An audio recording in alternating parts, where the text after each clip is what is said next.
Hi, I'm Willi. Welcome to my Lego room interview. Where did this passion come from? I grew up with Lego, as I think we all did. There was the dark ages in my teens, 20s, where money was spent on, going out, cover charge, setting up a home. The disposable income for Lego disappeared, and I rediscovered it about 8 years ago, becoming an adult fan of Lego. I have a wide variety of Lego themes that I build with, predominantly Technic and Mindstorm.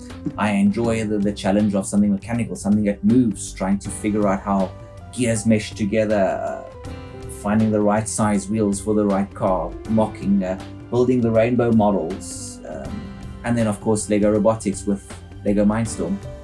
Some of my favorite models is the rainbow models. It started off as just something stupid to do. The Lego group picked this up, it went on their Instagram, and the world loved this, fell in love with the first four models that we built.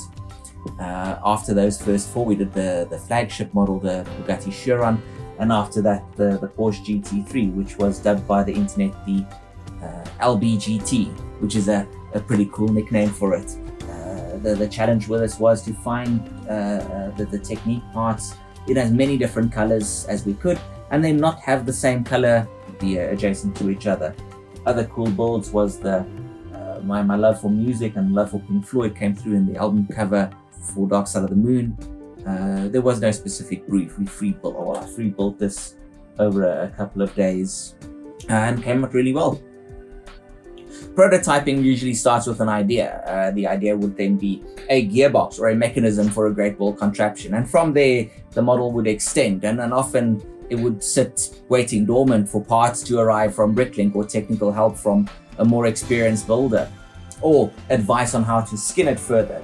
So once a mechanism for, if we take a great ball contraption module as an example, the mechanism would be built, we'll test the mechanism for reliability, and when we find the mechanism works and it can run reliably for hours on end, we would then skin it and build a box around it and make it look pretty. Once we have that working, we photographed, videoed, published on a blog post or a forum post, on social media, and then goes into the box waiting for the next exhibition. The rainbow models I build uses quite a number of very unique Technic parts, and then most of the parts, or a lot of the parts, do not necessarily exist within Technic models. There's this pink panel here, does not exist in the Technic color palette, but instead that came out of a Lego Friends set.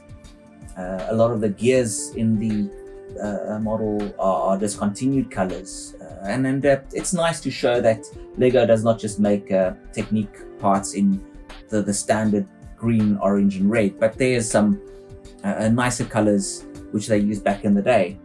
Finding parts in rare colors is often a challenge. The cool thing with Lego is that the model and how it works is not dependent on the color, it's just about how it will look.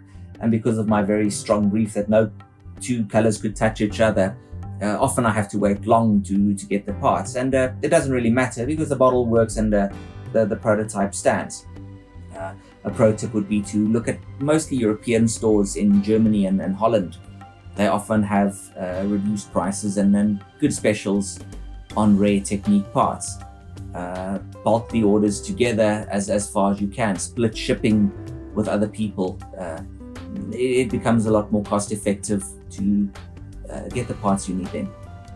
So a pro tip for storing the Lego that every AFOL has gone through. We move from containers with lids to containers with multiple divisions in, and then when you really get to a lot of parts, nothing beats having drawers for the parts. I found that putting a Lego plate on the front allows me to easily change what's inside the drawer, upgrade the storage, change the dividers. So pro tip for storage, move to drawers, not containers with lids on the top. In terms of how much time I spent on Lego as a hobby, this is a difficult question. I don't get nearly as much time as I'd like to actually sit down and build and prototype. But my Lego time is taken up by being involved in the club I'm part of, the South African Lego user group, as well as my live radio show around the block. So I guess 10-15 hours a week goes into Lego related activities.